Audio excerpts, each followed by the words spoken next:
Our annual memory jar tradition was actually my aunt stealing our identities. My Aunt Patricia stood at Christmas dinner, holding our family's sacred memory jar, while tears streamed down her face, begging us to understand why she'd been selling our personal stories to Hollywood for 15 years. These memories were just sitting here unused, she sobbed, as if our private family moments were abandoned property she could claim. Unused? I asked, holding up the Netflix contract she'd signed using my dead brother's story without our knowledge. For 20 years, our family had a tradition. Every Christmas, we'd write our most meaningful memory from the year on special paper, seal it in an envelope, and place it in a 19th century ceramic jar my grandmother brought from Italy. We'd read them together every 5th year, laughing and crying over our shared history. Patricia was the keeper of the jar, the trusted aunt who stored it in her temperature-controlled basement, who reminded us to submit our memories, who organized the reading ceremonies with reverence. What we didn't know was that she'd been opening them immediately, copying everything, then resealing them with professional equipment she'd bought specifically for this purpose. How long? My mother asked quietly. Since Tommy died, Patricia admitted. My brother Tommy died in Afghanistan 12 years ago. His last memory, written before deployment, was about teaching his daughter to ride a bike. It was beautiful,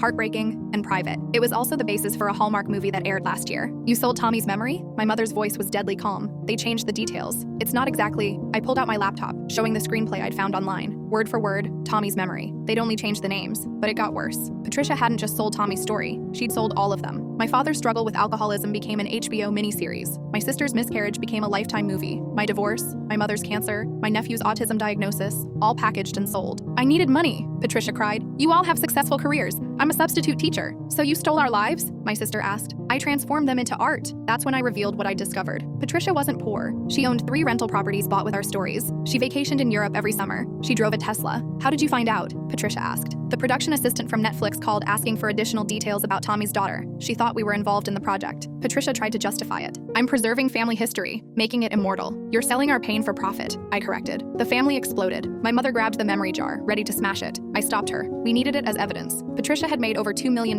selling our memories. She'd created an entire business, hiring an agent, even attending pitch meetings pretending to be a family historian, with exclusive access to true American stories. We sued, all of us, together. Copyright infringement, fraud, intentional infliction of emotional distress. Patricia tried to argue she had verbal permission as the family keeper. The judge disagreed, especially when we showed him the memory I'd submitted 3 years ago. I'm grateful Aunt Patricia keeps our memories safe, never to be shared with strangers. She'd sold that one too, to a podcast about family trust. Patricia lost everything. The houses, the car, the money. It all got distributed to the family members whose stories she'd sold. The production companies pulled the projects when they learned they were stolen. But the real revenge came from my 10-year-old niece, Tommy's daughter. She stood up at the next Christmas dinner, holding a new jar. This one has a lock, she announced, and a camera inside that uploads to everyone's phone, so we can all keep our memories safe. Patricia wasn't there. She'd moved to another state, telling people her family had betrayed her over creative differences. We still do the memory jar tradition, but now we read them every year, together, immediately after writing them. No more secrets, no more waiting, no more trust in one keeper.